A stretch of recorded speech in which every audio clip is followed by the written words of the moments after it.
Assalamualaikum warahmatullahi wabarakatuh. Selamat pagi, selamat siang, dan selamat sore. Ketemu lagi dengan saya untuk video pembelajaran mata pelajaran sejarah yang sederhana. Untuk kali ini, kita akan membahas tentang peradaban manusia purba di Indonesia. Sebelum kita masuk materi pelajaran, tolong amati gambar di bawah ini. Gambar ke-1, gambar kedua, gambar ketiga, gambar keempat, gambar kelima, dan gambar keenam. Apa yang ingin ditampilkan dari gambar ini? Tujuan menampilkan gambar ini adalah menjelaskan tentang proses perubahan budaya manusia, khususnya dalam hal berpakaian, dari yang sangat sederhana hingga sangat kompleks dan terus berkembang hingga saat ini. Itulah perubahan yang ada pada manusia. Oke, karena kali ini kita akan membahas perubahan budaya manusia purba, dimulai dari adanya tradisi zaman batu di Indonesia.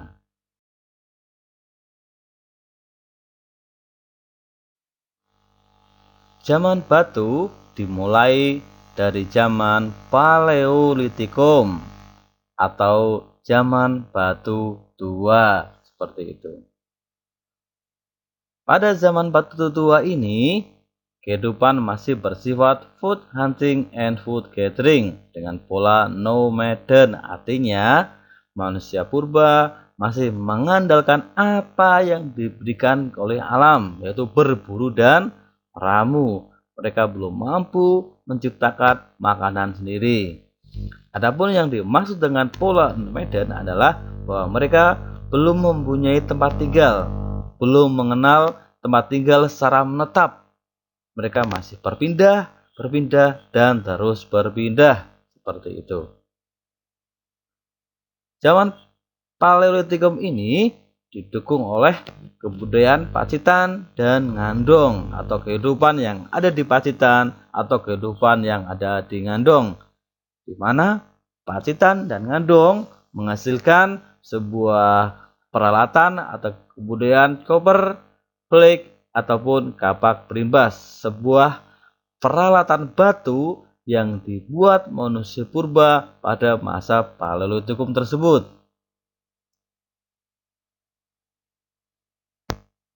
Masa Paleolitikum ini dihuni oleh Pithecanthropus, dan nanti ras Melanozoid masuk pada akhir masa Paleolitikum atau akhir masa Pleistosen. Masa Paleolitikum ini manusia purba sama sekali belum mengenal kepercayaan.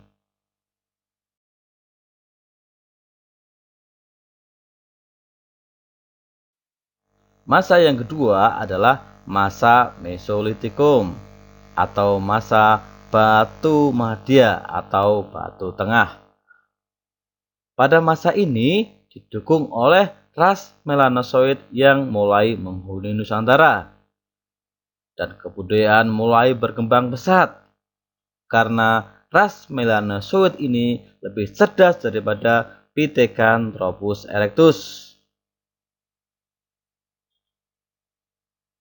Hal tersebut berpengaruh pada peralatan yang dibuat. Kalau pada masa Paleolitikum, peralatannya masih kasar, masih apa adanya.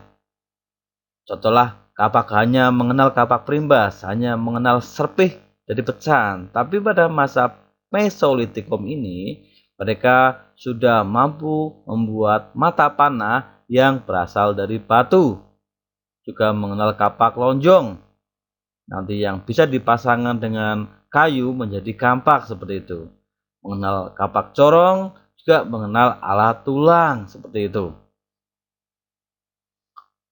Pada masa Mesolitikum ini, perubahan mendasar mulai terlihat dari pola hunian, karena mereka nanti adalah mengenal budaya Abri Sautros dan Jogen Modinger. Adapun yang dimaksud abdi Sosros ini adalah mereka sudah mulai mengenal tempat tinggal atau menetap dalam waktu yang lama walaupun nanti berpindah lagi. Adapun tempat tinggal yang dimaksud dalam abdi Sosros ini adalah gua-gua. Gua-gua karang seperti itu. Itu namanya abdi Sosros.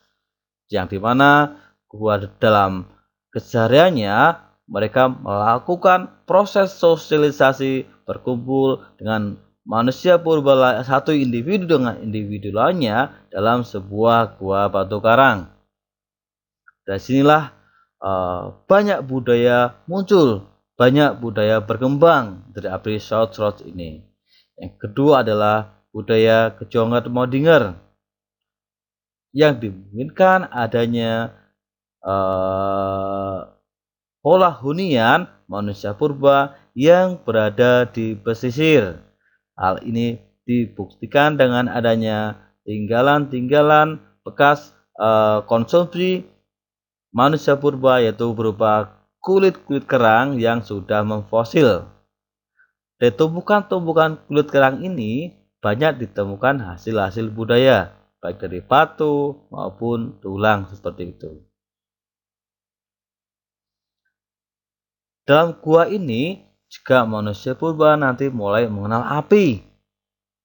Adapun api menjadi sebuah hal yang sangat penting sekali, baik sebagai senjata juga sebagai sarana untuk mengolah makanan. Nah, diprediksikanlah pada masa ini manusia purba mulai mengolah makanan, tidak hanya mengenal makanan secara mentah saja. Bahkan mereka saat ini nanti sudah mulai ada naluri seninya, yaitu dengan dikenalnya seni lukis gua.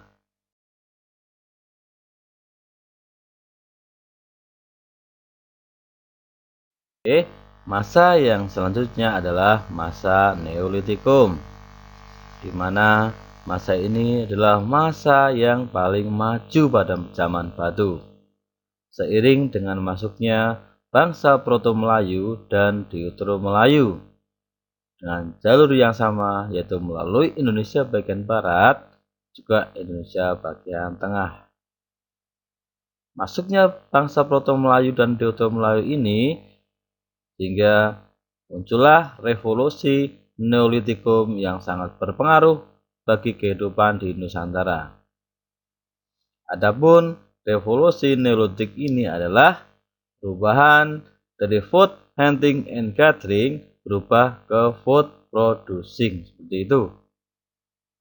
Dari manusia purba yang semula hanya mengandalkan apa yang diberikan ke alam, apa yang diberikan oleh alam, lalu mampu menciptakan diri, yaitu dikenalnya dengan pertanian, peternakan, tempat tinggal, dan lain-lain seperti itu. Itulah isi dari revolusi Neolitikum. Tidak hanya pertanian saja, mereka juga mampu menciptakan alat-alat yang baru. Mereka tidak hanya ketergantungan kepada batu saja, namun mereka mampu menciptakan mengolah tanah yang disebut dengan gerabah.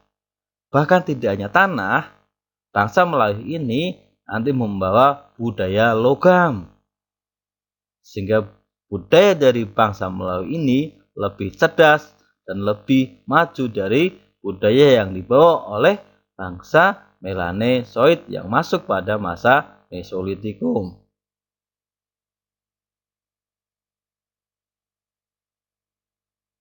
Masa Neolitikum ini manusia purba sudah mengenal tempat tinggal, dan mereka juga sudah mengenal sistem sosial yang disebut primus inter pares, yaitu nanti sekelompok masyarakat yang dipimpin oleh kepala suku yang terpilih.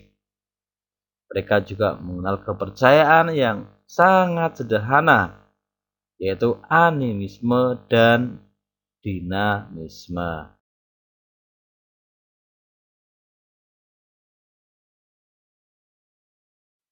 Masa selanjutnya adalah masa Megalitikum. Adapun masa Megalitikum ini merupakan salah satu bagian pada masa Neolitikum, di mana masa Megalitikum ini kepercayaan berkembang dengan pesat. Dan kepercayaan tersebut yang berkembang dari animisme dan dinamisme menggunakan batu-batu besar sebagai medianya. Contohnya adalah punden berunda. Yang kedua adalah menhir, yaitu tugu batu yang dijadikan sebagai pusat pemujaan. Contoh yang ketiga adalah adanya dolmen, yaitu semacam meja batu yang juga dijadikan sebagai pusat melakukan pemujaan pada masa itu. Masih banyak, tidak hanya 3 ini, tapi masih banyak sekali. Ini contoh yang singkat.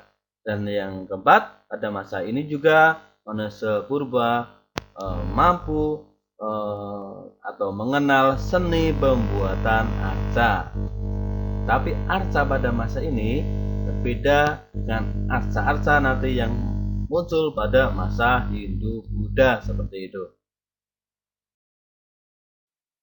Kesimpulan dari materi ini adalah seperti ini. Perubahan nomaden ke kehidupan menetap dari mengumpulkan makanan dan berburu menjadi penghasil bahan makanan. Dari ketergantungan alam berubah menjadi pencipta dan terus berubah hingga saat ini. Semua perubahan tentang manusia tentunya membutuhkan proses dan perjuangan yang berat dan panjang. Dengan begitu, mari kita selalu bersyukur dengan apa yang ada di diri kita dan sekeliling kita.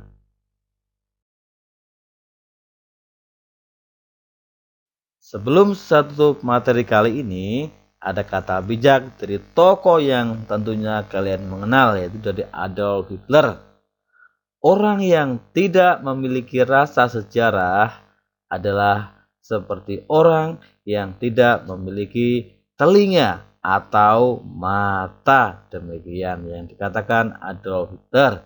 Demikian, terima kasih.